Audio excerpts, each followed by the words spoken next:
Bonsoir à tous, bienvenue sur le plateau Equinox Soir, votre décryptage quotidien de l'actualité de lundi à vendredi entre 19h et 21h. La reprise des cours dans l'enseignement primaire et dans l'enseignement secondaire concerne exclusivement les classes d'examen dans les deux sous-systèmes d'éducation. Voilà l'essentiel de la déclaration spéciale du Premier ministre chef du gouvernement, d'où il ressort clairement que le 1er juin prochain, les élèves du cours moyen deuxième année, classique pour le primaire, Form 5 et Upper 6, troisième, première et terminale pour l'enseignement secondaire, reprennent le chemin de l'école après plus de 2 mois d'arrêt. Les ministères de tutelle, à savoir l'éducation de base et les enseignements secondaires, devront procéder à la répartition des élèves concernés par cette reprise en respectant les règles de distanciation sociale.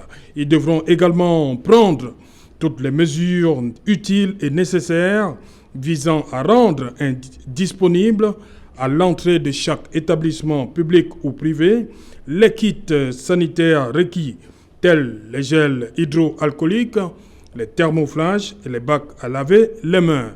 Le port du masque de protection reste obligatoire pour les élèves, le personnel d'encadrement dans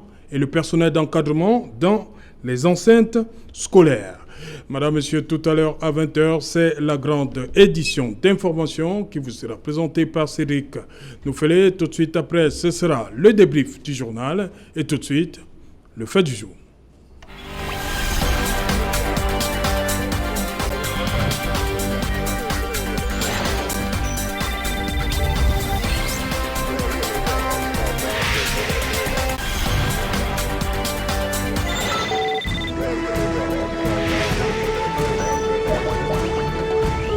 Reprise des cours et Covid-19, comment ça va se passer? Pour répondre à cette question, nous avons en plateau ici à Douala Charles Elisan. Bonsoir, bienvenue. Bonsoir à Séjanin. Bonsoir Maître. Je me fais d'abord un devoir de rendre hommage à mon camarade Simon Meyanga, qui repose en paix. Et ensuite, vous savez, nous faisons partie de ceux qui estiment que quand quelque chose est bien fait, il faut apprécier. Je sors de la salle de maquillage d'Equinox, en bas là. C'est du bon.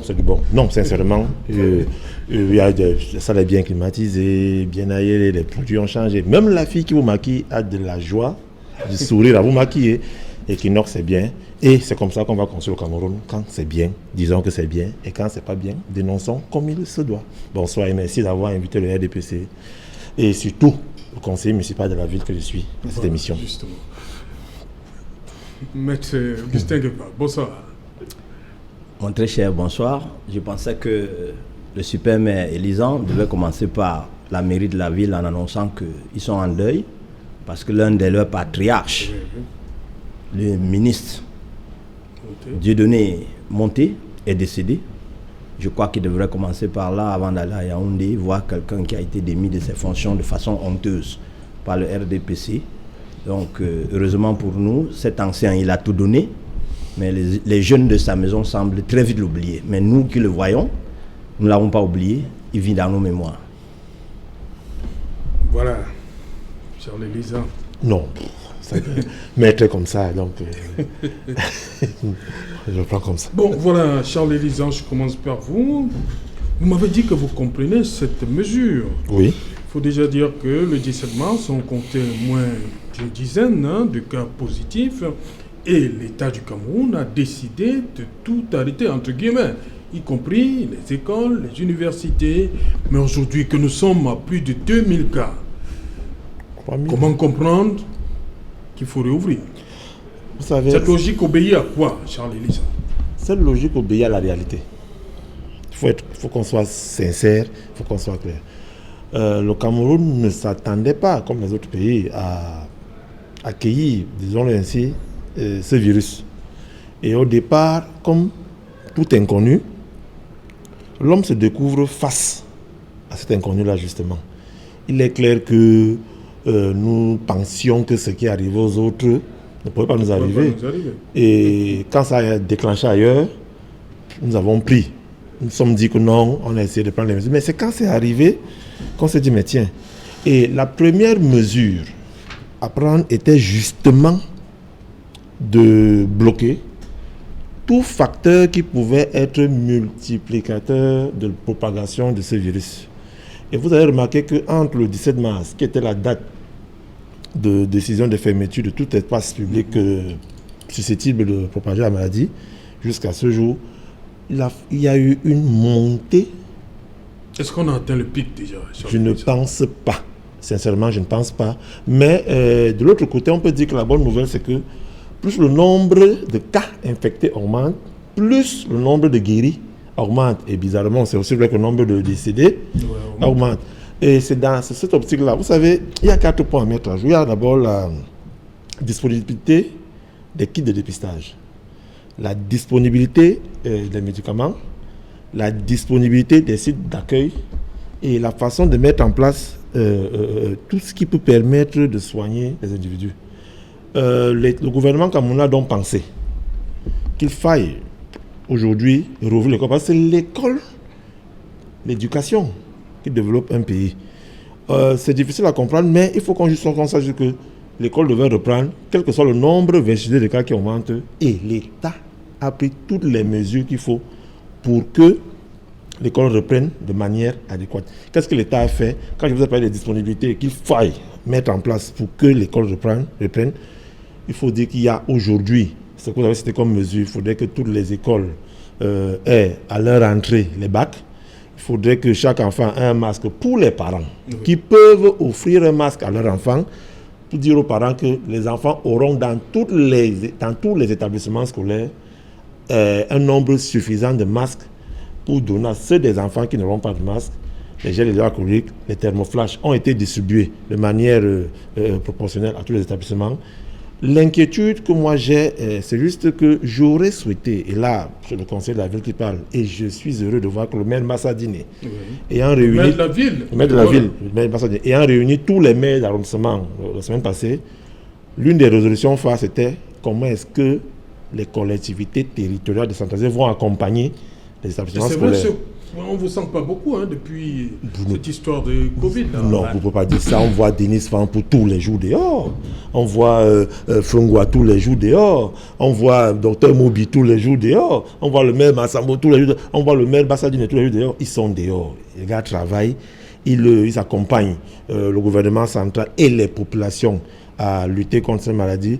J'aurais aimé qu'on ajoutât tout simplement devant chaque salle de classe une espèce de serpillière avec de l'eau javelisée pour éviter la propagation du virus par les chaussures. Vous savez, on tient beaucoup compte de nos mains. On évite, on demande, il faut sensibiliser les enfants de s'embrasser et tout. Mais il y a aussi une propagation. Imaginez un enfant qui quitte Chez-Nobel, ça c'est chez moi, je prends un exemple, et qui doit aller au lycée de Newbel. Il traverse le marché central. Vous avez là 1000 chances d'attraper le Covid, même si vous ne touchez personne, par vos chaussures. Vous allez arriver devant l'établissement, vous allez laver vos mains, vous avez votre masque, vous allez entrer dans la salle de classe.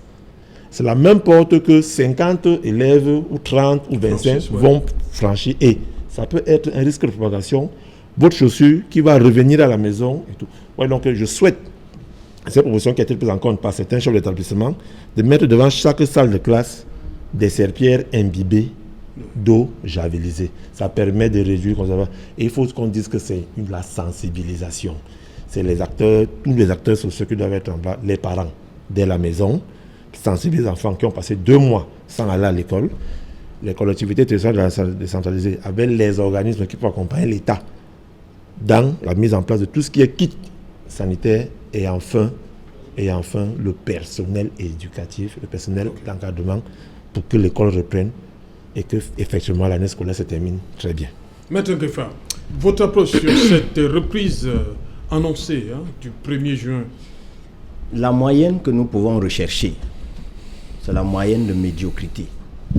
Parce que je ne peux même pas dire un élément passable, non. Faites juste un tour dans nos marchés. Faites juste un tour dans ces établissements qui doivent recevoir ces enfants qui vont reprendre le 1er juin. quelle est la propriété, quel est l'entretien qui est déjà mis en place? Rien. On se dit avec... qu'il y a encore beaucoup de temps. Oh. Le 1er juin, c'est encore loin. Oh, le 1er juin, ce n'est pas en 2021. Oui. C'est dans quelques jours. Donc, des mots et rien que des mots. La seule chose qui peut nous sauver, c'est Dieu. Et puis chacun à notre niveau, chacun dans sa famille, doit redoubler d'ardeur, doit encadrer au maximum ses 2 enfants ou 3 qui seront soumis à cette rude et pénible épreuve. Parce que j'invite les parents qui ont ces enfants à ne pas les abandonner. Si vous avez un enfant de coût moyen 2, je vous supplie vous-même de l'accompagner. Ce sera vraiment un sacerdoce, de l'accompagner jusque dans la classe, si vraiment vous voulez éviter, ainsi de suite. Parce que si vous les laissez à la merci, ils vont traverser nos poussières, ils vont traverser les ventes emportées, ils vont traverser les marchés. Tout cela sans cache-nez. Et puis rassurez-vous, tout le discours que Equinox sera entretenu, toute la démarche, ce ne sera que prêcher vraiment dans le désert. Donc pour l'heure, si nous exagérons, oui, bien sûr. Oui, ça c'est le parent qui parle. Oui. Si je vous parle, je suis un parent. Et vous êtes concerné parce que vos enfants sont en classe d'examen. Très concerné. Moins 2 et première. Voilà. Oui. Et puis il y a quelque chose que moi je veux que chaque parent expérimente. Lorsque chacun de nous porte le masque, 3 heures, c'est très compliqué. Oui. Commençons dès demain à habituer ces enfants-là à s'exercer au moins 3 heures de masque assidu à la maison oui. Pour le faire. Sinon, dès qu'il sera en classe, il va enlever. Cette culture-là, nous n'avons que 10 ou 15 jours, voilà. 10 jours pour le faire, mais vraiment, je crois que c'est nécessaire. C'est vraiment nécessaire. Merci. Voilà, nous allons donc prendre la direction de Paris où nous attend Madeleine Sandrine. C'est une Camerounaise là-bas et depuis le 11 mai dernier, le déconfinement est progressif en France. Elle a des enfants qui sont scolarisés, CM1, m'a-t-elle dit. Bonsoir Madeleine Sandrine. Bonsoir. Allô tout. Voilà. Est-ce que vous avez envoyé vos enfants à l'école le 11 mai dernier? Non. Pourquoi? J'avais mes enfants à l'école. Pourquoi? Parce que déjà, elles ont des antécédents. Vous savez quoi? Elles sont asthmatiques. Donc, j'avais appelé le directeur de l'école. Il m'a dit, vos enfants sont asthmatiques. Moi, je ne voudrais pas les envoyer à l'école. Donc, elles ne sont pas allées à l'école. Du coup, elles font des cours à la maison. Je récupère les enveloppes à l'école et elles le font sur place à la maison avec moi. Ah, vous récupérez les enveloppes en début de semaine? Pardon? Vous récupérez les enveloppes. Qu'est-ce qu'il y a dans les enveloppes? C'est les devoirs? C'est quoi? C'est les devoirs. Ils font en fait, les professeurs préparent les devoirs par semaine. Et le parent appelle peut-être le lundi matin et on les récupère. Et ça se passe à la maison. Donc, je suis les enfants à la maison. Voilà. Aujourd'hui, nous sommes le 18. Ce sont les 6e et 5e qui ont repris le chemin de l'école de votre côté là. Mais déjà la semaine dernière, avec l'ouverture, le ministre de l'Éducation nationale, Jean-Michel Blanquer, a été obligé, comme ça, de faire un constat. Il y a des écoles qui ont été ouvertes, d'autres qui se sont refermées tout de suite, des décisions des maires, parce qu'il y avait une espèce de suspicion de contamination. Donc, vous voulez dire que ces parents qui n'ont pas envoyé leurs enfants à l'école le 11 mai avaient raison? La situation n'est pas totalement maîtrisée? Quelque part, je peux dire que les parents qui n'ont pas envoyé les enfants avaient raison. Et déjà, c'était sur le volontariat. Oui. Ils avaient dit, les parents qui ne veulent pas, ils ne le font pas. Et en plus, il y a un problème au niveau des écoles. Il faut 10 élèves à 15 par classe. Donc, ce qui fait que les écoles ne peuvent pas accueillir tous les enfants. On veut savoir, hein, Madeleine, c'est un effectif de combien? Au départ, ils étaient combien pour qu'après le confinement, ils soient 10? La classe de mes filles, elles sont au nombre de 25. Oui. Donc, du coup, ils prennent 10 à 15. Ce qui fait que tout le monde ne peut pas aller en classe. Donc, du coup, ça cause préjudice. En fait, ils ont mis en priorité les personnes soignantes, dont Oui. les policiers, les pompiers, ceux qui sont en première ligne sur la lutte contre le coronavirus. Oui. Ce sont les enfants qui vont à l'école. Oui, ils sont prioritaires pour l'école. Ok. Et concrètement, comment ça se passe donc pour ceux qui vont à l'école? Les mesures vous avez dit, ils sont 10. Hein, c'est la distanciation dans les salles de classe. Ça se passe comment? Et les enseignants, ils ont les masques. Les cours se font comment? Oui, ils ont dit, ils ont des masques. Moi, je ne suis pas allée à l'école, donc du coup, je ne peux pas vous répondre, mais je sais que à travers mon balcon, je vois un peu l'école de mes filles, comment les enfants jouent. Donc, j'avais fait une petite vidéo parce que j'avais vu des enfants qui jouaient et j'étais un peu scandalisée parce que je voyais les enfants qui touchaient les mêmes barres de fer. Bon, et il y avait la distanciation, mais c'est que un vient, il touche et l'autre revient toucher. Et moi, j'étais un peu scandalisée. Je disais, mais c'est pas possible. Si un enfant est contaminé, l'autre vient toucher, il sera contaminé. Donc, pour l'instant, on ne sait pas. Et en plus, il y a un autre virus qui sont en train de dire que c'est en cours, le Kawasaki, dont on ne sait pas ce qui se passe réellement. Donc, du coup, jusqu'à présent, moi, je ne peux pas amener mes enfants à l'école. Je ne peux pas le faire. Non, surtout qu'on avait dit que ce sera sur la base du volontariat. Hein. Là, les parents avaient le choix. Soit envoyer, Oui. soit les garder à la maison. Oui, c'est ça. Mais nous, on n'a pas le choix ici. Hein. Tout le monde, les classes d'examen, tout le monde reprend le 1er juin. Qu'est-ce que vous avez à dire à propos? Moi, à propos, déjà, moi, je trouve que c'est très délicat parce que en Afrique en général, au Cameroun, il y a dans des salles de classe beaucoup d'élèves. Du coup, je ne sais pas comment ils vont gérer cela. On va réduire les effectifs, Madeleine. On va éclater les effectifs. Oui, oui, je pense qu'il y a 150 élèves par classe. Je pense. Non, c'est pas partout. C'est pas partout comme ça. Il y a quand même, mais donc, les effectifs... Je ne sais pas comment ça sera géré. Je ne sais pas, est-ce qu'ils auront beaucoup les professeurs, au niveau des professeurs, est-ce qu'ils ont prévu des professeurs? Est-ce que, je ne sais pas, ils ont pris des dispositions? Et en plus, on a des enfants qui ont des antécédents que peut-être les parents ne connaissent même pas.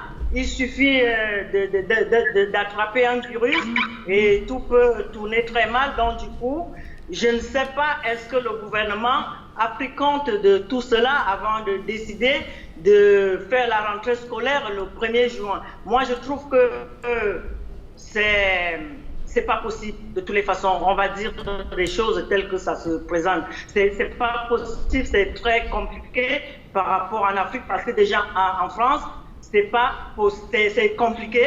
Et au Cameroun, tel que les choses je vois dans les marchés, comme j'ai écouté le monsieur dire, ils vont passer au niveau des marchés, ils vont passer dans la rue, ils vont passer, l'enfant reste un enfant. L'enfant, même si on l'éduque, à un moment, il va s'oublier, il aura envie de jouer, il aura envie de toucher son camarade. C'est compliqué. Il faut bien réfléchir avant d'envoyer nos enfants à l'école le 1er juin. Non, ici, nous, on n'a pas le choix. Hein. On dit tout le monde repart le 1er. Les classes d'examen. Vous avez le choix là-bas. Ah, il faut que le gouvernement essaie de revoir toutes ces circonstances. Même si on dit il y a des cache-nez, même si on dit il y a la distanciation, on connaît même entre adultes, c'est compliqué. La distanciation, combien de fois les enfants? Je ne sais pas comment ça va se passer. Okay. Il faut encore essayer que le gouvernement revoie la situation de toutes les façons. Sinon, ça sera catastrophique. Voilà, merci Madeleine Sandrine. Je rappelle que vous intervenez depuis Paris. Merci pour cette brillante intervention, Madeleine Sandrine. À très bientôt sur nos antennes. Vous avez donc suivi. C'est compliqué, même dans des sociétés, on va dire, bien organisées. Hein, Charles Elisa. C'est clair que la reprise... Les effectifs réduits. C'est clair que la reprise est toujours compliquée. C'est compliqué. Ça, il faut le dire, c'est compliqué.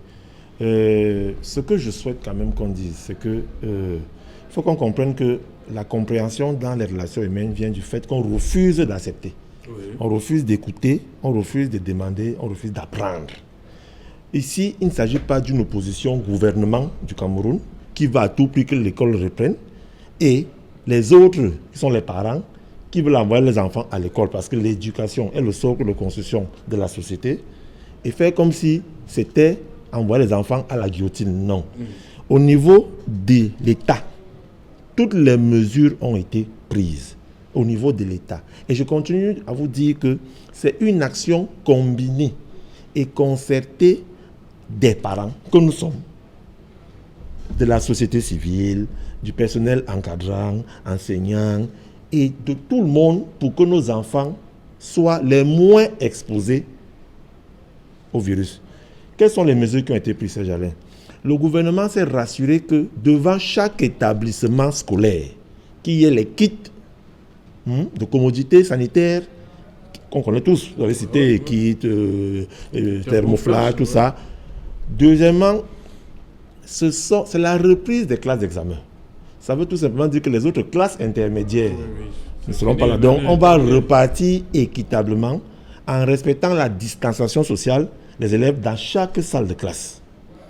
Tous les élèves auront un masque, même si le parent n'a pas pu fournir à l'enfant le masque. Les établissements vont se rassurer. L'État va se rassurer que dans chaque établissement, qu'il y ait assez de personnel, parce qu'il y aura un rappel en renfort des vacataires qui sont aujourd'hui en phase, j'estime, d'être tous payés. Et même, il faut qu'on comprenne une chose, Serge Alain. Quand on dit qu'un pays fait face à une crise sanitaire, moi je suis prêt. Je suis prêt. Il m'est arrivé pendant les examens scolaires de fin d'année d'être surveillant, de venir suppléer les effectifs dans certains établissements. Mais est-ce que surveiller, c'est enseigner? Serge Alain, je tiens à vous dire que nous avons plusieurs de nos petits frères, de nos petites sœurs dans les écoles normales, à l'IUT, à Polytech, dans nos facultés, qui peuvent... Est-ce qu'il va se poser un problème, non, au niveau de la... Lorsqu'une classe de 120, par exemple, ou bien 150, comme disait, est éclatée en trois, ça fait...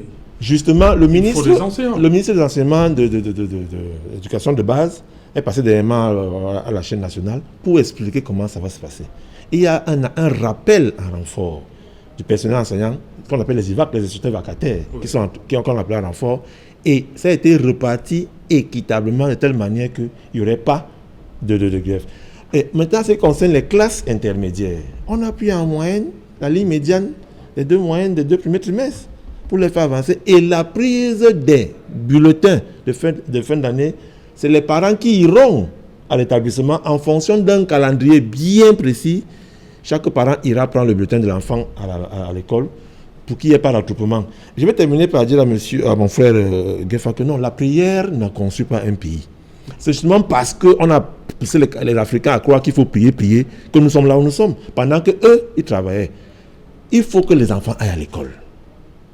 Maintenant, mettons-nous dans les moyens scientifiques, techniques qui sont là pour que nos enfants... Oui, tout est là, tout est prêt. Que les enfants n'aillent pas attraper la maladie. Ce n'est pas en priant.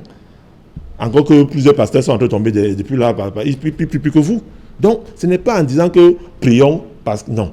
Il ne faudrait pas qu'on ait cette attitude de faire croire que rien n'a été fait en face pour que nos enfants iront à l'école. Rassurons-nous que quand l'enfant quitte la maison, au niveau du premier cercle social élémentaire qui est la famille, que nous soyons rassurés, nous, parents, que tout va bien. Au niveau de l'école, le second cercle social prend le relais et l'enseignant finit d'éduquer et l'enfant rentre le soir, rassurons quand l'enfant revient à la maison, que le vêtement qu'il avait, les chaussures et tout, a été nettoyé avant qu'il n'entre dans la maison. Si nous essayons tant bien que mal de le faire, il y aura moins d'enfants qui vont contracter la maladie. Mais si un enfant, parce qu'il y en aura, contracte la maladie, eh bien, l'assurance est qu'il y a assez de disponibilité pour que l'enfant soit pris en charge et soigné gratuitement, pour que le parent n'ait pas encore à trembler pour trouver les moyens pour soigner son enfant. Donc, de ce côté, il ne faut pas qu'on mette de la psychose vers la population. Tout a été réglé, tout a été mis en place, accompagnant le gouvernement à ce que nos enfants aillent à l'école et qu'ils aient les examens à la fin d'année. C'est l'éducation qui construit un pays, ce n'est pas les prières. Maître Gueffan. Oui. Élie Zanzan me fait retourner à la pratique. Sauf si je suis amnésique. Le ministre de l'administration territoriale nous a dit que le président de la République a fait commander 2 millions de masques. Tout à fait. Nous sommes le 20 mai au moment où je parle. C'est les commandes. Ça veut dire que ça ne se fabrique pas ici. Et si bien, quand bien même ça se fabrique ici, il reste 10 jours. C'est déjà livré. S'il vous plaît. 500 000 ont été livrés. C'est une information que je vous donne. Mais je suis d'accord. 500 000 ont été livrés. Le premier lot. Vous dites 50 000 par région. Le gouverneur de la région du centre a récupéré ces 50 000 vendredi passé. C'est pourquoi vous ne continuez pas à vous perdre. Ça a été livré. 500 000 ont été livrés. 50 000 par région. Vendredi passé, à Tangadi a remis. Ça arrive. Ça a été livré. Non. Quand il va terminer, je vais continuer. Non, allez-y. Vous savez, je n'aime pas le saupoudrage. Vous avez l'information. Voilà. C'est une vérité. 2 millions de masques ont été commandés. Oui. Vous témoignez l'arrivée de 500 000. Oui, oui. Ça ne couvre pas la population de Douala. Non, ce n'est pas pour la population. S'il vous plaît, je parle des élèves et étudiants de Douala qui vont faire leur entrée le 1er juin. Ça ne couvre pas Douala. Je sais de quoi je parle. Je dis bien Douala seulement. En termes de tous les enfants qui sont au cours moyen 2, qui vont présenter le BPC, qui vont présenter tout ce qu'il y a comme probatoire, qui vont présenter tout ce qu'il y a comme baccalauréat. Les 500 000 ne couvrent pas seulement Douala. Il nous reste donc 10 jours pour couvrir Yaoundé. Il nous reste 10 jours pour couvrir Ngelemedouga. Il nous reste 10 jours pour couvrir Ngabo. Vous voyez un peu ça. Alors, toutes les frontières sont fermées. Quel est le modèle ou bien le véhicule que nous allons employer pour couvrir ce pays? Vous avez la carte scolaire de ce pays. Tout à fait.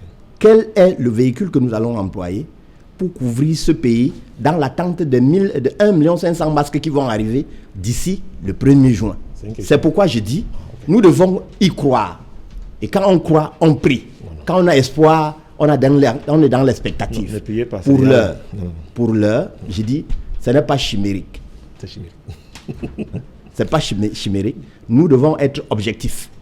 Et dire aux gens de faire avec ce qui est là. Le patron des APE nous a indiqué que le seul moyen d'échapper à cette prière, c'est de faire payer à chaque enfant par l'APE 1200 francs par casque, par masque. Je vous vois venir. Ça veut dire que chaque établissement va imposer à l'APE de donner la liste de tous les enfants et on commande. Non. Et on met donc la pression sur les parents. Non. Non.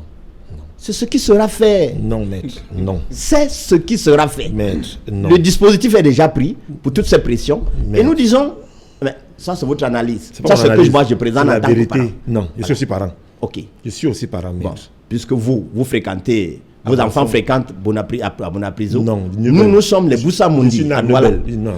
Nous sommes les Boussa Mundi à Douala. Donc nous savons comment ça se passe en périphérie. Maître, s'il vous plaît. Voilà. Vous voyez, c'est la différence. Vous n'êtes pas obligé d'être contre ce qui se passe. Améliorons ce qui est. Maître, les 2 millions de masques commandés par le chef de l'État, qui est une action supplémentaire à ce qu'il avait eu à faire, viennent en appui à ce que vous, maître, en tant qu'individu, en tant qu'élite, avez dû à faire autre chose. Je prends un exemple, s'il vous plaît. Une minute. La mairie de Douala 2e, je dis bien la mairie de Douala 2e, par exemple, s'est arrangée à distribuer autant de masques possible à tous les établissements de Douala 2e. Ça veut dire que si la mairie l'a fait, toutes les autres mairies peuvent le faire et doivent le faire. Maintenant, à côté des mairies, vous avez les entreprises citoyennes qui accompagnent l'éducation. Vous avez les partenaires, l'UNICEF, l'UNESCO, qui accompagnent l'éducation. Ne vous focalisez pas sur l'accessoire et vous laissez le principal. L'acte du chef d'État n'est qu'un appui. Ce n'est qu'un appui. Donc, vous n'avez pas à dire que ce sont les 50 000 qu'on va remettre au littoral qui viendront donner pour tout Douala. Non. Normalement, chaque mairie aurait déjà eu à redistribuer des masques à chaque... C'est ça, maître. Quand mon enfant quitte la maison, le premier, en tant que parent, mon rôle, c'est de me rassurer qu'il ait eu le masque. Il n'attend pas que Paul Bialou donne le masque. Non. C'est mon rôle. Maintenant, le rôle de Paul Biya, c'est de fournir le masque aux parents qui n'ont pas les moyens d'avoir un masque. Et c'est ce que Paul Biya essaye de faire à travers son gouvernement. Ne regardez pas Paul Biya. Voilà, on va travaillons dans le sens... Travaillons, maître. Avant de rentrer à Yaoundé. Travaillons. Je suis d'accord avec l'analyse d'Elisan, mais j'ai dit elle est imparfaite. Rien n'est parfait sur Terre. Hein? Donc, les hommes de science qui sont passés nous ont dit le minimum de casques à apporter par jour, c'est 3. Ça dépend. Il y a ceux qui peuvent utiliser un seul casque. Il y a le masque qu'on lave 15 fois. Hein? J'ai dit non. Pour cet enfant qui doit sortir de la maison, oui. Le minimum de casques qu'il doit porter, c'est 2. Par jour? Bien sûr. Non, je ne pense pas. Donc il va suffoquer dans un seul masque? Non, maître. Toute la journée. Maître. C'est de cela, c'est l'éducation qu'il faut véhiculer. Moi, j'ai dit aux parents qui nous regardent, aux parents qui nous regardent, faites le minimum. C'est-à-dire, mettez, ensuite de celui que l'enfant va porter pour sortir, mettez un second masque dans sa trousse. C'est le rôle du parent. C'est votre rôle en tant que parent. N'attendez pas de l'État, parce qu'ils ont commandé 2 millions, c'est encore un aucun rapport. Voilà, merci. On prend tout de suite la direction de Yaoundé, où nous attend Jacques Bessala. Il est le président du collectif des enseignants indignés du Cameroun. Bonsoir Jacques. Bonsoir Monsieur Serge Alain Autour, bonsoir aux copanélistes Monsieur Ngefak et Monsieur Zan, bonsoir aux téléspectateurs, bonsoir au Cameroun. Bonsoir, voilà, Jacques Bessala, enseignant de lettres, vous êtes, comme je l'ai dit, le président du collectif des enseignants indignés du Cameroun. On a fait parler, votre association a fait parler d'elle il y a quelques mois. Aujourd'hui, il y a un autre problème qui arrive. Il faut reprendre l'école le 1er juin. Vous dites que vous êtes pour. Il faut sauver l'école quand même. Oui, Monsieur Serge Alain, les enseignants sont pour un retour à l'école. Nous nous basons sur plusieurs facteurs pour être d'accord avec le gouvernement, avec l'État du Cameroun. Il y a de cela une semaine, je suivais sur les réseaux sociaux et même à la télé les experts de l'OMS, bien que cette OMS-là soit contestée aujourd'hui. Ils nous préparaient à une éventualité de cohabitation très longue avec le Covid-19. Je voudrais rappeler à tout le monde que ces pays dits très développés, États-Unis, France, etc., avaient comme fait des pronostics, avaient fait des promesses du genre, je me souviens de Donald Trump, par exemple, aux États-Unis, qui a voulu dire que peut-être dans 3 ou 4 mois, Covid will get out, you know. Mais aujourd'hui, la réalité est là, elle est triste, elle est brutale, Covid est toujours parmi nous. Alors, l'OMS nous préparant à cohabiter avec Covid, les économies de nos pays étant au bord de l'implosion, etc., et vous pouvez ressentir cela même chez les citoyens. Vous vous souvenez, lorsque les mesures d'assouplissement avaient été annoncées par le Premier ministre, vous avez vu des Camerounais jubiler. Bon, ils jubilaient dans le sens de la bière. Mais ce qui se cache en dessous est que les gens sont à bout, les gens sont asphyxiés. Alors nous, les techniciens de la chose de l'éducation, soutenons le gouvernement dans sa décision de relancer la vie scolaire. Cependant, il faudrait que ces batteries de mesures, ce dispositif sanitaire anti-Covid soit véritablement mis en place et que des garanties, nous soient communiquées dans le sens d'une reprise sereine des classes, parce qu'il faut quand même protéger la vie, il faut protéger la santé des enseignants et des élèves. Bon, j'ai écouté mes copanélistes là, Monsieur Ngefak déjà, qui évoquait Dieu, qui disait qu'il faut regarder Dieu, etc. Bon, ça c'est une approche fataliste, je dirais. Je voudrais lui rappeler que Covid est une affaire humaine. C'est une affaire humaine et il est grand temps que nous ouvrions les yeux et que nous prenions véritablement le taureau par les cornes. Alors, aujourd'hui, nous rentrons d'un retour à l'école. Dans quelles conditions, justement? Alors, le Premier ministre, relayant les instructions du Président de la République, a édicté un certain nombre de mesures. Des mesures en ce qui concerne l'école, des mesures relativement à l'éclatement des des effectifs dans les salles de classe. Il a parlé Jacques, une minute. Jacques Bessala, une minute. Oui. Vous parlez de l'éclaté des salles de classe. Qu'est-ce qu'on retient finalement? Ce sera quoi? 50 ou 24? Eh bien, au départ, il nous avait été annoncé que ce serait 24 par classe. Et nous étions les premiers à nous poser la question si cela est réaliste. En fonction, je veux dire relativement aux effectifs pléthoriques que nous observons le plus souvent en zone urbaine. Nous nous posions déjà ces questions-là. Est-ce que 24 par classe serait réaliste, même si on nous dit que ce sont les classes d'examen uniquement qui devraient rentrer à l'école? Aujourd'hui, et moi je l'ai appris via CRTV Web, que nous étions passés à 50 par classe, ce qui veut dire quoi? Ce qui veut dire que le gouvernement nous a ramenés aux normes standards de distanciation sociale, parce que si vous avez bonne souvenance, il avait été instruit qu'en ce qui concerne les attroupements, pas plus de 50 personnes. Alors là, oui, et là nous sommes en contexte de salle de classe. Vous savez, nos salles de classe, les dimensions normales, c'est 7 mètres sur 9, si je ne me trompe pas.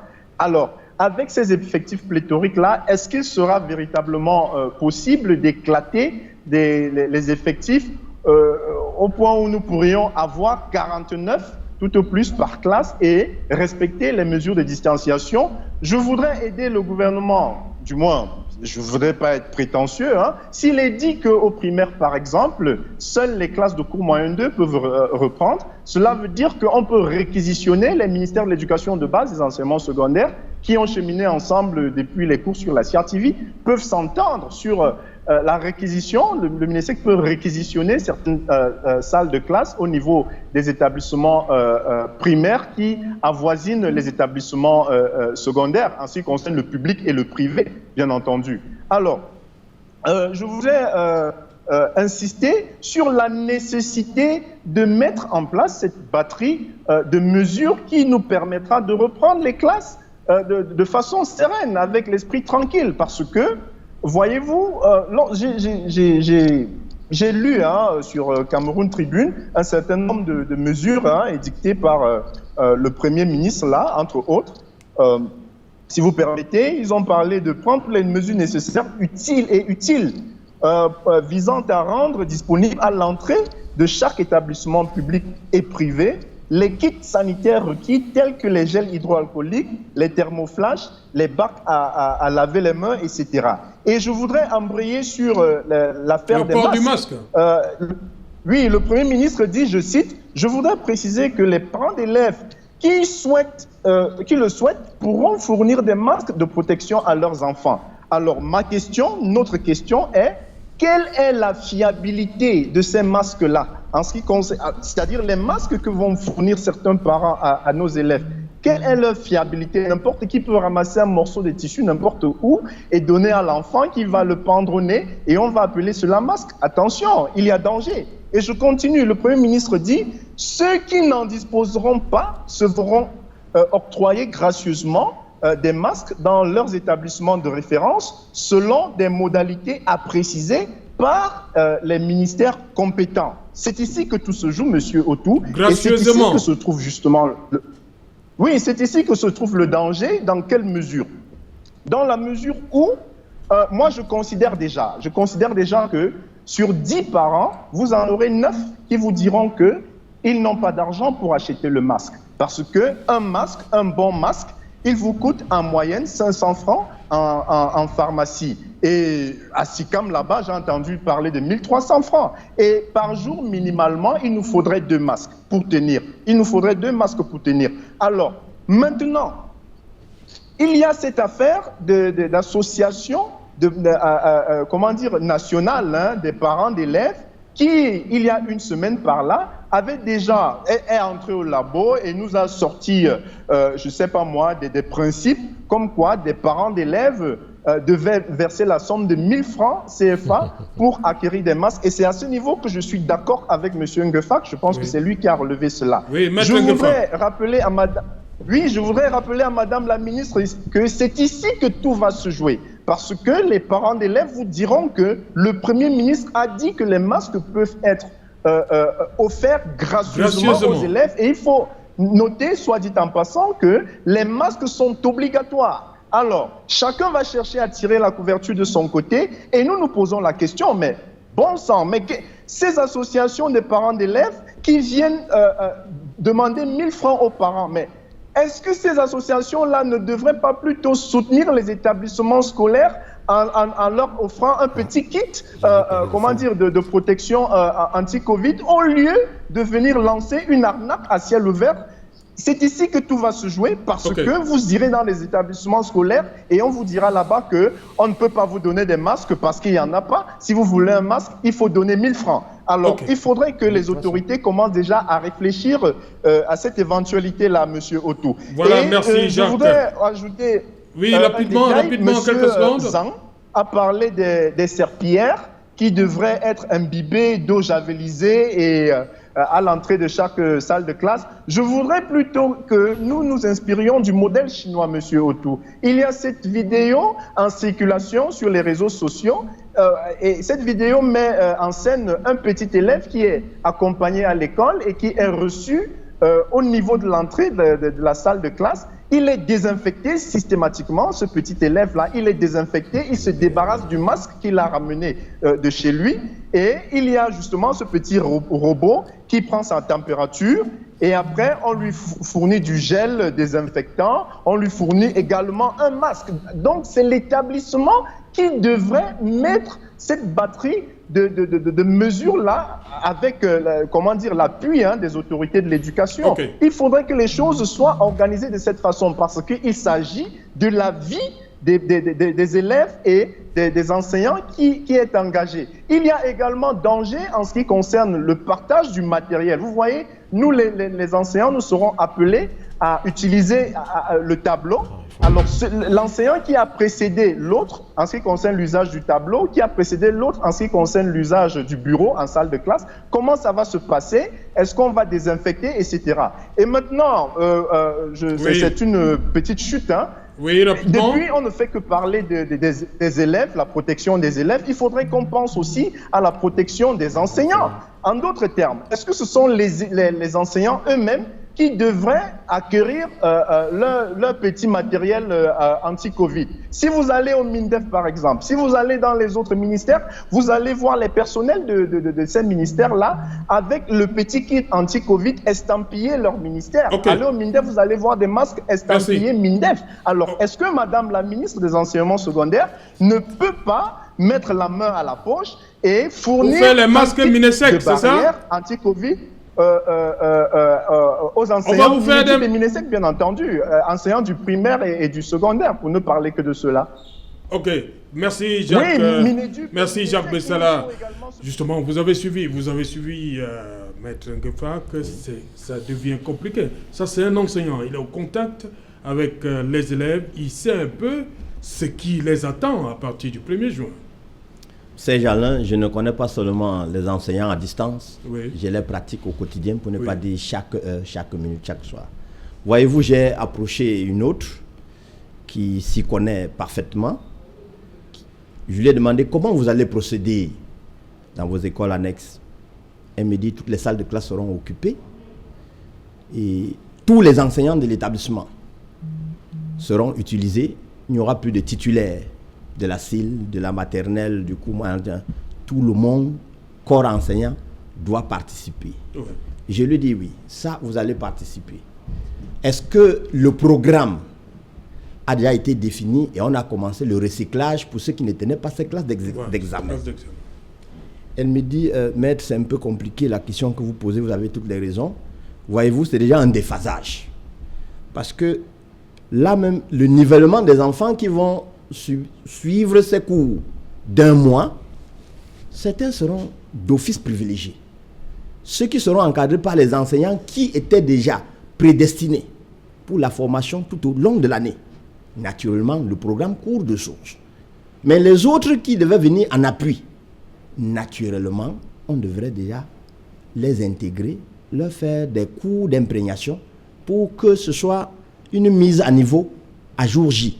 Parce que naturellement, ce que je voudrais dire, le programme de la CIL ou de la maternelle, ce n'est pas le même programme que celui du cours moyen 2. Jamais.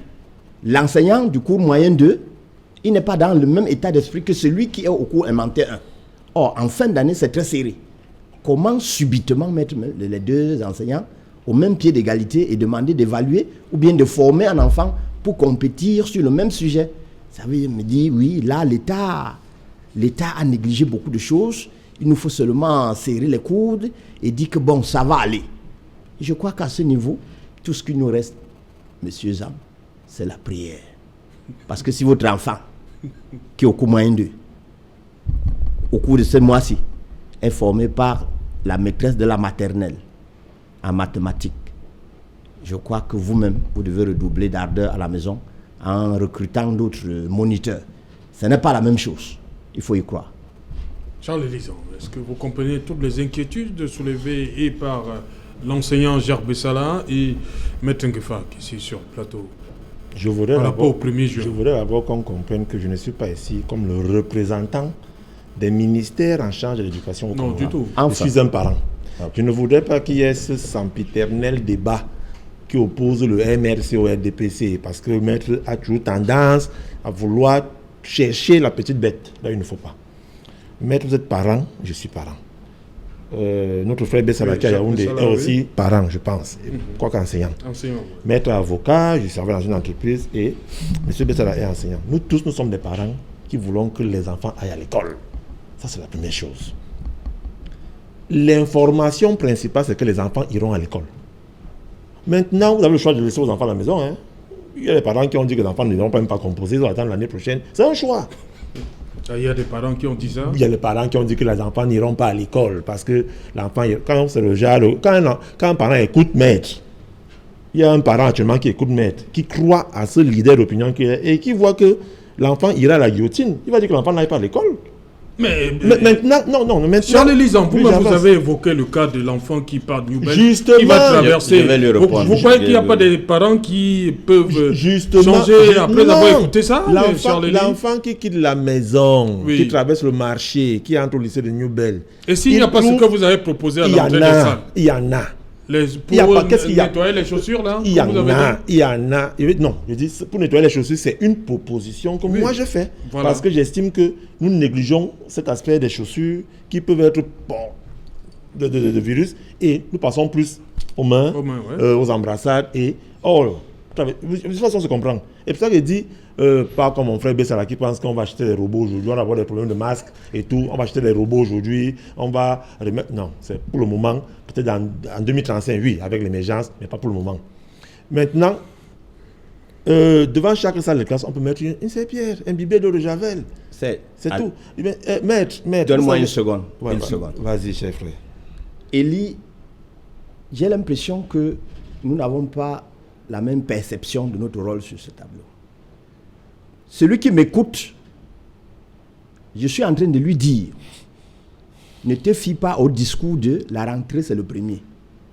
Tu as une large part, pour ne pas dire plus de la moitié du travail à faire. La responsabilité. En termes de responsabilité. Merci beaucoup. Parce que voici ce que ton silence ou bien ton laxisme va te donner comme impression, va te donner comme résultat sur l'enfant. Tout à fait. Si tu te couches dans ton lit en disant l'État est là, il a tout fait, tu fais tout faux. Parce que, si tu adoptes le choix de Élie Zanzan qui dit devant la porte de la classe, on aura une serpillère imbibée. J'imagine le lycée de Bepanda devant les salles de classe avec ces serpillères imbibées. Rien que la poussière du terrain d'Ungui. Avant même que vous n'ayez déposé. Vous pouvez toujours vous voyez, je vous ai dit, je suis un Boussa Mundi. Maître. Vous êtes de Bonapriso. Je vous comprends. Les salles de classe de vos enfants sont climatisées. C'est pourquoi vous voyez les serpillères imbibées. Mais nous, le bas peuple, ceux qui nous regardent, stressés, qui attendent encore les 1 500 000 masques là, ceux qui nous regardent, ils se disent on va faire comment? C'est à eux que je m'adresse, c'est pas à vous. Je leur dis ne vous fiez pas à ce qu'ils disent. Non, maître. Voici les difficultés auxquelles vous devez faire face. Alors prenez donc la parole de surmonter. Ne vous fiez pas aux souris d'Élie Zanzan. Il habite Bonapriso. Charles Elisa. Bon, maître, je sais que on se tutoie, on a des Bien amis. sûr. C'est que tu as fait tu veux juste me... Tu as fait le jeu qu'on fait souvent, on coupe la parole pour déstabiliser. La Non. différence qu'il y a entre toi et moi, c'est que moi, je sais écouter, je sais apprendre. Tu as dit des choses qui sont intéressantes pour que nos enfants aillent à l'école et n'attrapent pas la maladie. Je n'ai pas envie de critiquer cela. C'est la même attitude que je souhaite qu'on ait. Tout à l'heure, tu as dit la responsabilité des parents. C'est de ça qu'il s'agit, justement. Autant les parents sont responsables, autant l'établissement, avec l'établissement, je parle de la délégation départementale, régionale, dans le ministère, dans l'État, au niveau central, à sa responsabilité, les collectivités territoriales, les élites, les entreprises citoyennes, les partenaires et amis du Cameroun, les organismes internationaux sont là. Et enfin, c'est nous tous qui devons sauver cette année scolaire-là pour que nos enfants aient l'examen qu'ils font en fin d'année. Mais tout à l'heure, on parlait des serpillères. Même la serpillière qu'on utilise à la maison absorbe la poussière, mais cette serpillière permettra de réduire au maximum parce que le facteur risque zéro n'existe pas. Préparons-nous à recevoir des cas de Covid-19 de nos enfants à l'école parce qu'il n'y aura pas un maximum à 100% de respect de toutes les mesures barrières qu'il y a. Préparons-nous. Nous ne souhaitons pas, je ne souhaite pas que ce soit mon enfant, ni le vôtre, ni... On souhaite qu'on finisse l'année sans qu'il y ait un seul cas déclaré d'enfants, qu'on appelle souvent le patient zéro, dans un établissement à la reprise des cours, mais préparons-nous à ce qu'il y ait cela.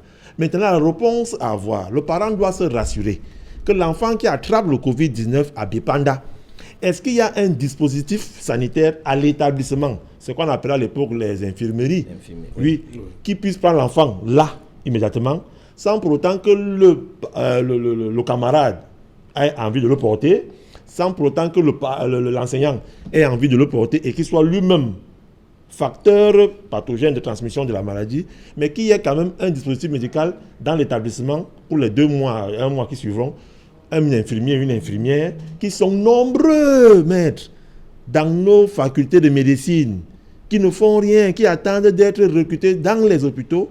On peut les mettre à contribution. On les met dans chaque établissement avec le matériel nécessaire, minimum, pour pouvoir porter de manière rapide un cas déclaré et l'amener vers le centre d'accueil disponible le plus proche. Voilà comment, en proposant ici et là, on peut avancer et essayer de travailler. Maître, je suis né à Neubel. J'ai grandi à Neubel. J'ai fait Maria Goretti, j'ai fait le collège Stoll, j'ai fait l'université de Douala, c'était le poulailler. Je n'ai pas fait une seule salle de classe climatisée depuis que je suis à l'école. Ni moi, ni mes enfants ne le feront pas. C'est comme ça qu'on apprend aux enfants à grandir. La prière, ce n'est pas ça qui va empêcher aux enfants d'avoir le Covid. J'ai aimé quand tu as dit responsabilité. Que tout le monde soit donc responsable. Et on va avancer. Voilà. Jacques AVB, une fois de plus, vous dites que les enseignants, vous souhaitez qu'il y ait un minimum que l'État doit faire pour vous protéger, vous les enseignants. Oui, mais allô? Oui, on vous écoute.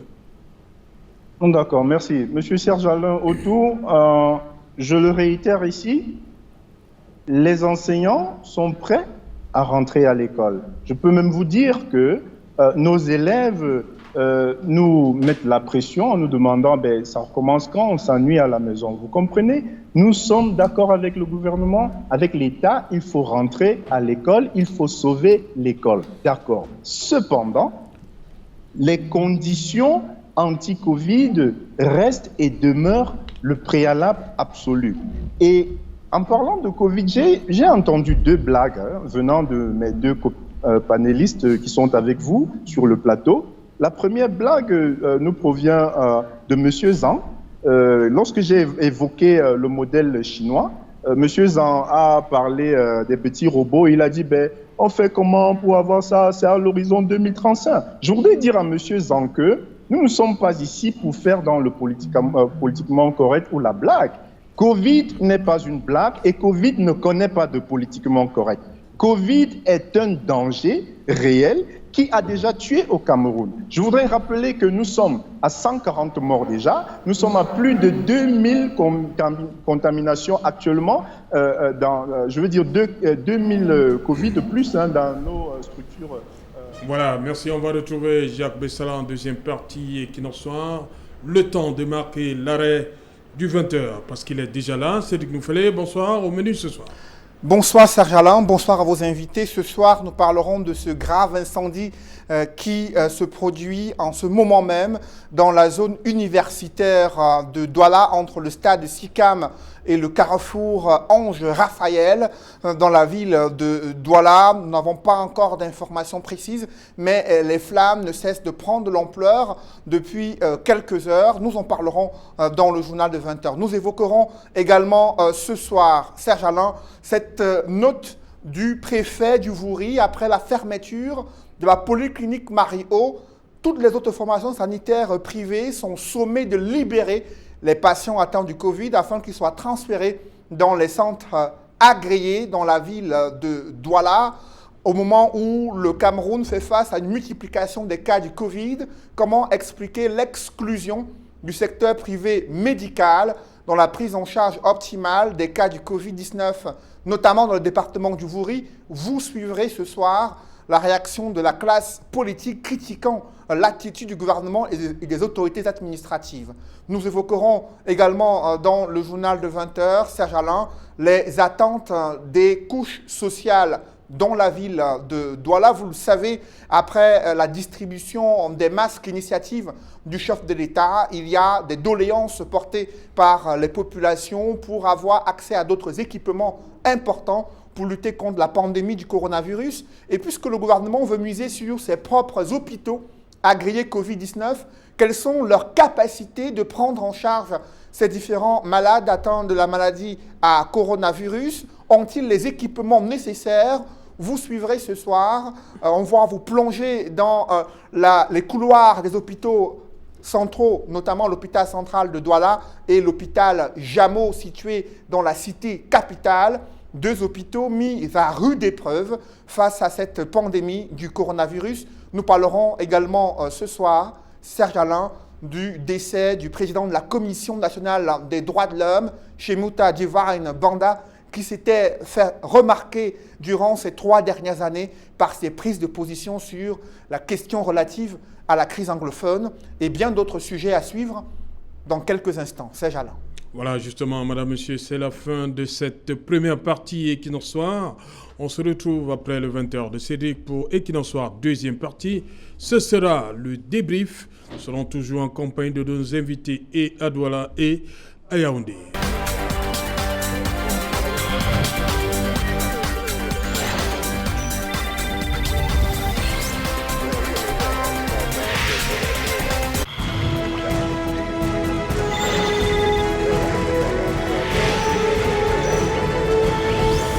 Retour sur le plateau Equinox Soir, deuxième partie. Cette partie est consacrée au débrief du journal. Madame, monsieur, nous sommes toujours en compagnie de Charles Elisan sur ce plateau et Maître Augustin Gueffa qui va nous rejoindre dans un instant depuis Yaoundé. Samuel Ngamo, inspecteur pédagogique, sciences de la vie et de la terre à la retraite.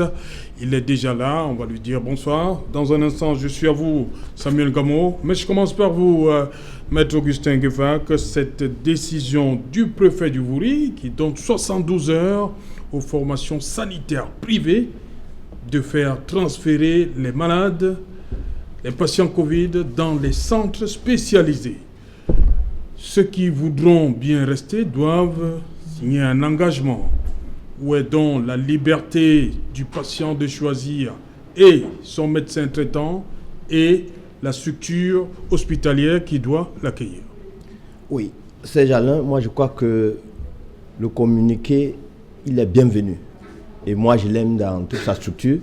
La réalité, il faut comprendre ce texte qui commence par une première strophe qui semble être des menaces, alors que la réalité, le vrai message est contenu à la fin, à la fin. Le vrai message voudrait que ces structures sanitaires privées conçoivent d'office les premières fiches que le patient doit remplir à l'entrée, c'est-à-dire avant même de commencer quelques soins, dès qu'il est testé positif, c'est la première fiche à remplir. Certifie, et je souhaite que cette fiche soit entière, qu'elle identifie parfaitement le patient, c'est-à-dire sa filiation doit être très transparente, clairement définie, avec 2 ou 3 membres de famille qui doivent à tout moment répondre si jamais il a des difficultés. Je crois qu'à ce moment-là, la réalité, c'est que pour moi, le texte donne maintenant large pouvoir à ces structures privées de démontrer de quoi est-ce qu'elles sont capables. Voilà, Charles Lisan, sur cette sortie du préfet, savez comment vous accueillez ça? Non, la sagesse commence toujours avec la crainte de l'autorité. Oui. Le Capharnaüm qui avait au sein des institutions sanitaires privées, cela peut s'étendre dans d'autres secteurs de notre vie sociale, les établissements clandestins, scolaires, clandestins et tout. Il le fallait. Nous, on est habitués à Douala, hein, chaque année, on ferme. Il faut bien, il faut bien qu'on comprenne que on a des structures sanitaires dans les quartiers, derrière les WC, qui procèdent aux incisions, aux opérations, aux accouchements. Et c'est quand il y a le pire que les uns et les autres sont souvent surpris. Non, le préfet, j'ai aimé. Et là, ça répond à deux problèmes. Oui. Le premier problème, c'est le fait pour l'autorité de fermer une structure sanitaire privée, quoi qu'elle ait eu tort, c'est-à-dire comme la clinique Marie-O, alors qu'elle peut continuer, cette structure-là, à prodiguer des prestations sanitaires. Et ça répond à cette première question. Et la deuxième question à laquelle le réponse communiquée, c'est que ça va formaliser les relations, le contrat qu'il y a entre le patient et la structure. Et là, parce que l'État s'engage à un niveau à dire, nous prenons en charge tous les Camerounais atteints de Covid-19, mais la liberté du patient d'aller se faire soigner où il veut, peut l'amener dans une structure sanitaire privée. Mais au demeurant, quand il y a un problème au niveau contractuel entre les deux entités qui ont signé librement leur contrat, c'est toujours le même État, c'est-à-dire l'autorité qui doit venir régler le problème. Donc, ce document permettra donc, enfin, de formaliser les choses pour que chacun sache ce qu'il a à faire et que ce milieu un peu mafieux soit totalement assaini. Milieu mafieux, vous dites? Oui, c'est un milieu mafieux. Quand on vous facture à 16 millions les prestations du Covid, là-bas on dit 6 millions, on vous donne 750 000 francs la nuitée. Mais c'est un milieu mafieux, je ne dis pas pour la clinique. C'est-à-dire, on vous dit... Mais le patient a le choix quand même, non, d'aller selon ses moyens, non? Encore que c'est les mêmes patients qui se plaignent. C'est les mêmes qui se plaignent encore. C'est pas sûr que c'est eux qui ont mis ce que vous faites Non. Vous faites allusion à des éléments qui ont circulé sur les réseaux sociaux. Ça fait comment ça se joue là-bas? C'est pas forcément... Un document censé rester confidentiel entre un maître, c'est vous l'avocat, entre un contrat. Oui. C'est-à-dire, même le bulletin de santé est censé être confidentiel. C'est qu'il y a quelqu'un qui veut dénoncer. Forcément, soit c'est un membre du personnel de l'hôpital, soit c'est le patient, soit il y a quelqu'un qui voulait forcément dénoncer. Et puis, bon, le plus important est tant qu'on a signé sur le milieu. Ok, on va prendre aussi l'avis de Samuel Ngamo depuis Yaoundé. Bonsoir Samuel. Bonsoir Serge-Alain. Voilà, vous avez suivi cette actualité, le préfet du Wouri qui demande à toutes les structures sanitaires privées de transférer tous les patients Covid dans les centres spécialisés Covid. Voilà. Les malades qui refuseront comme ça de s'adapter à cette mesure devraient signer une lettre d'engagement. Comment vous réagissez à tout ça?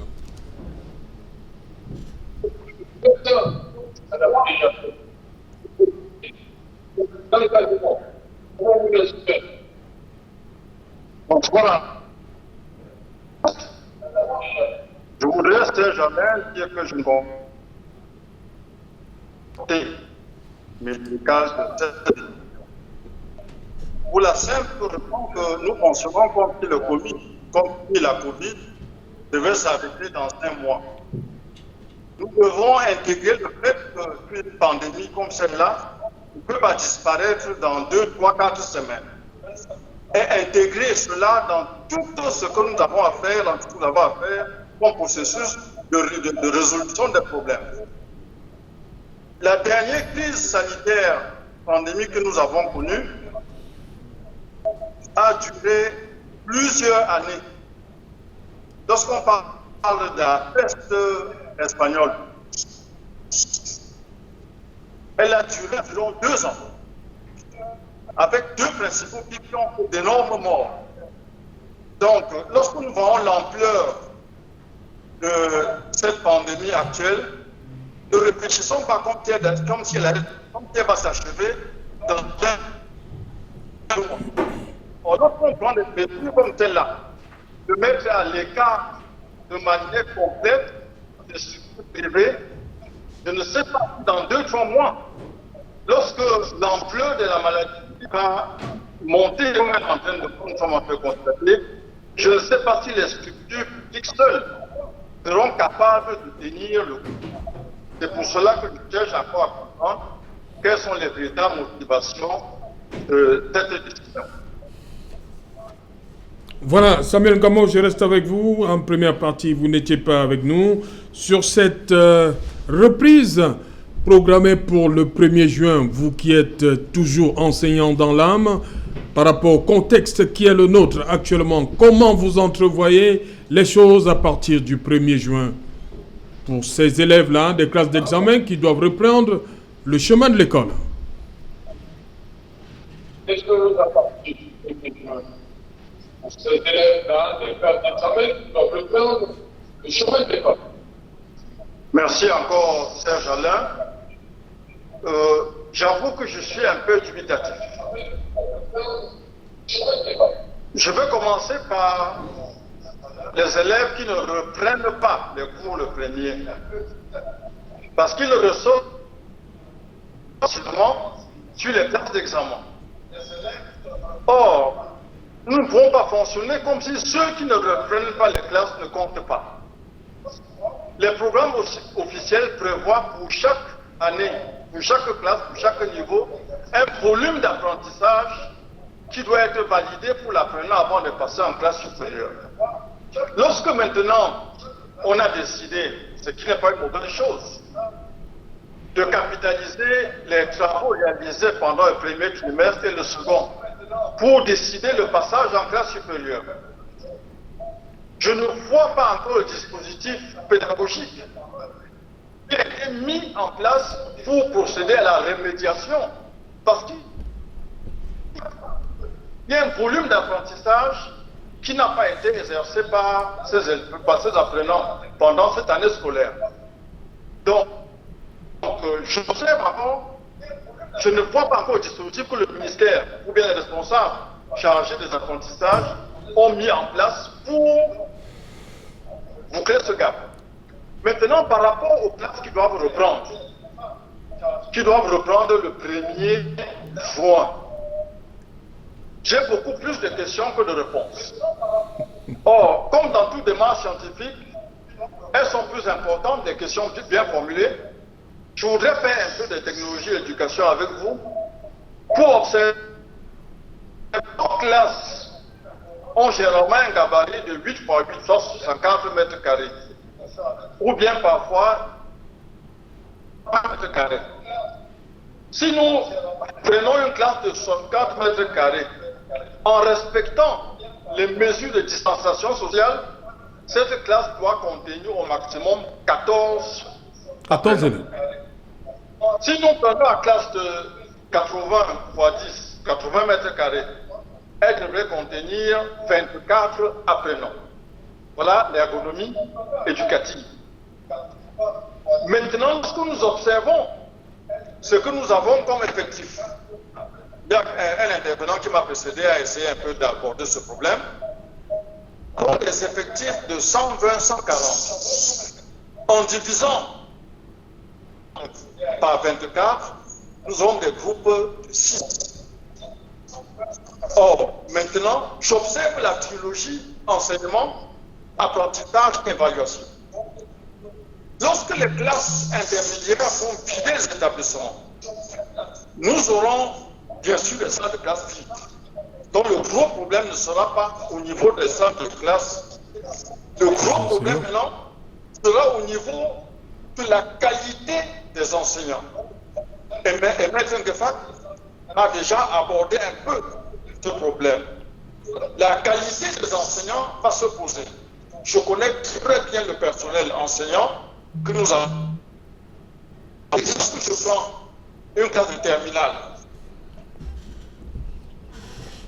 120 élèves. Lorsqu'on va diviser, la question fondamentale sera de trouver des enseignants aptes à bien mener les apprentissages dans ces classes pendant le mois. Parce que l'essentiel, qu'on se focalise pas seulement sur l'évaluation qui va arriver en fin d'année.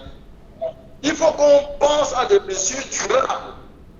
Parce que la Covid n'est pas venue pour partir dans 2 mois. Je ne suis pas un apôtre de malheur, mais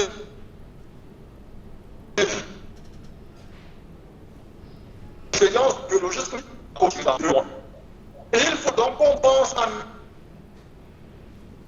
des mesures qui vont traverser l'échelle de 2-3 mois pour permettre d'assurer les conditions de fréquentation optimum pour les meilleurs apprentissages avant de penser aux évaluations. Autre problème qu'il faut absolument observer, vous voyez que j'aborde beaucoup plus les problèmes pédagogiques parce que M. Zan et M. Gefrak ont largement abordé les problèmes périphériques de la rentrée. Maintenant, quel est l'état psychologique des enseignants qui vont reprendre les classes le 1er juin? J'ai observé, j'ai fait le tour de certains collèges privés pour me rendre compte que n'ont perçu aucun salaire depuis la suspension. Maintenant, dans quel état psychologique trouve-t-il pour reprendre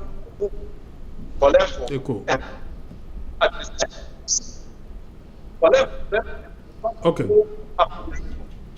Voilà, merci. Samuel Gamou a évoqué le problème des salaires. Il dit qu'il y a des établissements privés qui ont arrêté de payer le personnel après la date du 18 mars. Je crois que ça va faire l'objet tout un autre débat, mais on va sortir dans quelques instants sur cette actualité. Professeur Maurice Kamto qui se rend chez le ministre Paula Tangandji et il n'est pas reçu. Charles Elisa, comment comprendre ça? Là, on parle de politique. Oui. Oui, c'est la politique. C'est plus l'enseignement où il faut faire un peu de politiquement correct. Là, on parle de politique. La question que moi je me pose, c'est pourquoi il s'est rendu là-bas? Je pense que ça fait peut-être 2 semaines, par là si je ne me trompe pas, que les bénévoles, je les appelle ainsi, pas les militants ou les amis politiques. Ils ne devraient pas se rendre là-bas? Ça fait 2 semaines que les amis politiques, que les militants du MRC sont dehors pour distribuer tous ces kits sanitaires aux populations qui accueillent ça avec beaucoup de joie et d'enthousiasme. Ouais. Et c'est une bonne chose dans la lutte contre la Covid, c'est là, la Covid, oui. Ouais. Très bonne chose. L'académie a tranché. Mais sauf que, la question que je me pose, c'est, ceux-là sont allés sur le terrain.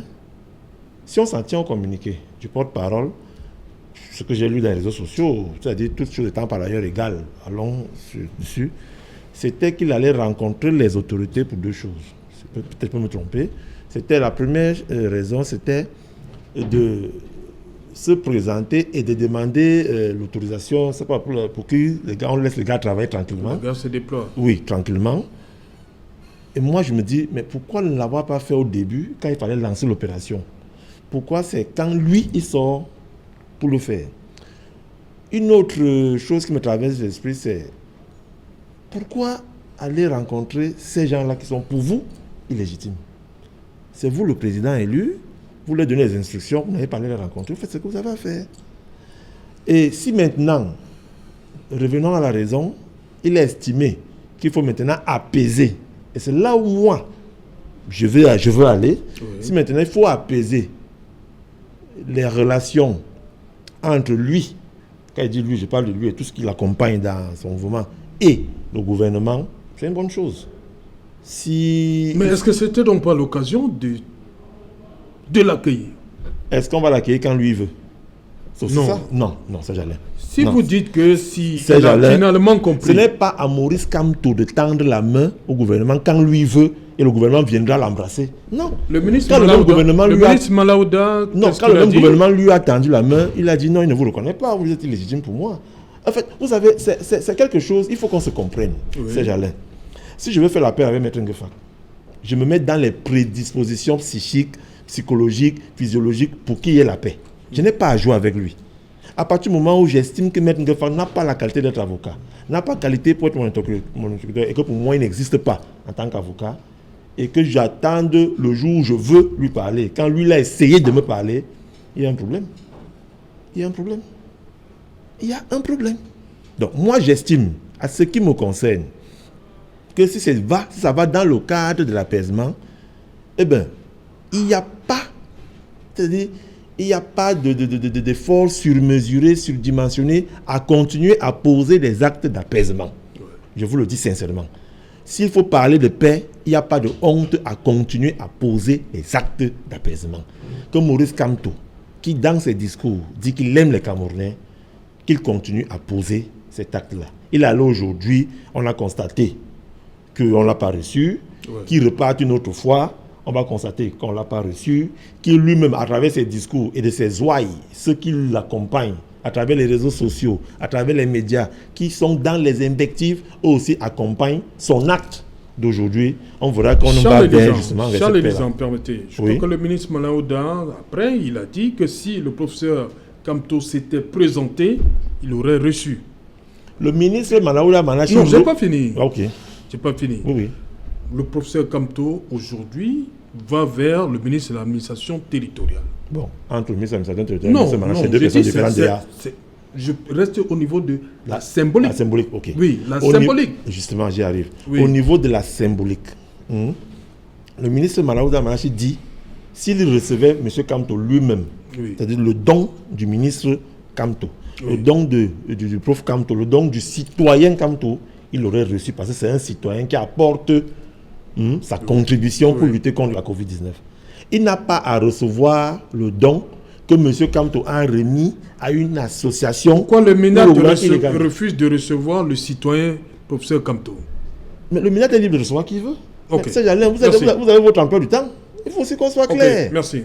On va le temps de discuter avec Sylvestre Hippolyte Zangabo. On va terminer avec Maître Ngefak. Bonsoir Sylvestre, bienvenue ce soir. 100% foot. Bonsoir Serge Alain, merci. Menu de 100% foot ce soir, vous savez, on est en mode déconfinement, ça a repris certains championnats, le cas de la Bundesliga avec Mayence et Pierre Condé-Malon qui ont joué dimanche, 2 buts partout face à Cologne avec un but de l'international camerounais Pierre Condé-Malon qui annonçait depuis une semaine qu'il avait les fourmis dans les jambes et là donc prouvé hier à l'air de jeu. Mais c'est un retour dans des conditions particulières où on doit absolument respecter les mesures de distanciation sociale, mais difficile aussi parce que les règles du jeu n'ont pas changé. Les coups francs, il faut former le mur. Il faut jouer, il faut aller dans les duels aériens.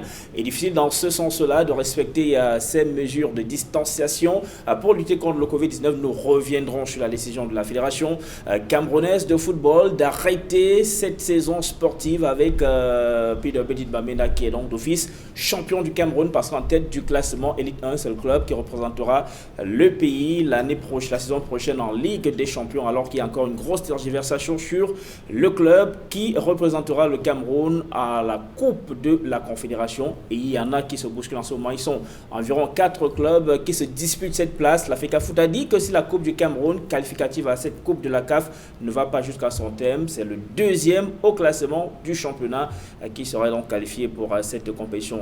Parmi nos invités ce soir, nous irons en France retrouver l'ancien mondialiste 90 avec les Lions d'Antable du Cameroun, Pelé, beaucoup le connaissent sous petit nom, Mabouan Kessa, qui sera en direct dans 100% foot. Voilà, merci. 100% football, c'est dans un instant, après Equinox Soir. Maître Ngefak, oui, c'est quelques secondes. Quelques secondes, moi je vais juste faire un peu de conjecture, je vais un peu deviner ce qui s'est passé à Yaoundé. Premièrement, pourquoi le DGSN, pourquoi le MINAT n'ont pas reçu le professeur Maurice Kamto ou bien le challenger numéro 1 du président de la République? D'abord, ma première idée voudrait que si les deux ne l'ont pas reçu, premièrement, l'objet de la visite, l'objet du passage n'a pas été autorisé par la hiérarchie, puisque ce ne sont que des fonctionnaires. Oui. De deux, le professeur Maurice Kamto n'est pas le challenger ni du DGSN, encore moins de M. Atanganji. Donc, le professeur Maurice Kamto, politiquement parlant, n'a qu'un seul adversaire politique en face. Les autres, adversaires politiques, non ennemis. Par rapport à la posture d'Élie Zanzan, qui dit qu'ils sont dans la colère, telle qu'ils ne peuvent pas se regarder. Donc moi, je dis, politiquement parlant, le professeur Maurice Kamto n'a qu'un seul adversaire politique en face. Qui? Le président Paul Biya. Donc l'adversaire de Kamto, c'est Paul S'il Biya. vous plaît, quand vous avez la parole, ne me grainez pas une seconde. C'est pas possible. Donc, Paul Biya seul a l'agenda de quel de ses fonctionnaires doit faire quoi. Si le secrétariat général avait reçu ordre de faire, d'arrêter ou bien de recevoir, on l'aurait reçu. Deux, ça, nous sommes jusque dans des spéculations. Politiquement, bon, c'est vous qui dites que Paul Biya est mort. C'est moi qui dis. Ça me concerne pas. Paul Biya vit. Je sais qu'il vit ou bien il est mort vivant. Ok. Bon. Donc, sur ce plan, nous voyons que ce n'est pas seulement aujourd'hui que le professeur Maurice Kamto dit qu'il tend la main. Devant le Conseil constitutionnel, il a dit, en prison, il a écrit.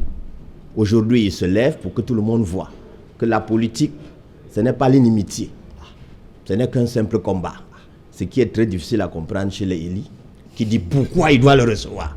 On sent la colère. Il y a pas de colère. On sent comment ils sont énervés. Non. Dépassionnons la sauvagerie en politique. C'est bien quand c'est vous qui dites ça. Sortons de la bêtise. C'est bien, j'aime ça. Donc, je pense que M. Atangandji n'a pas reçu, parce qu'il n'a pas reçu les ordres pour gérer l'objet qui devait être traité. Les ordres de qui? De sa hiérarchie. Qui est sa hiérarchie? Bon, si vous ne savez pas, c'est votre problème. Okay. Donc, j'ai terminé. Qui donne les ordres, comment? Ok, merci, cher monsieur, merci Charles. Merci beaucoup. Voilà, merci Maître Ngefag, merci à Jacques Bessala, merci à Samuel Ngamo qui était du côté de Yaoundé, merci à Madeleine Sandrine à Paris. Madame, monsieur, merci. Nous sommes donc arrivés au terme de cette édition et qui nous soit la première de la semaine. Bonsoir, Ngoumou.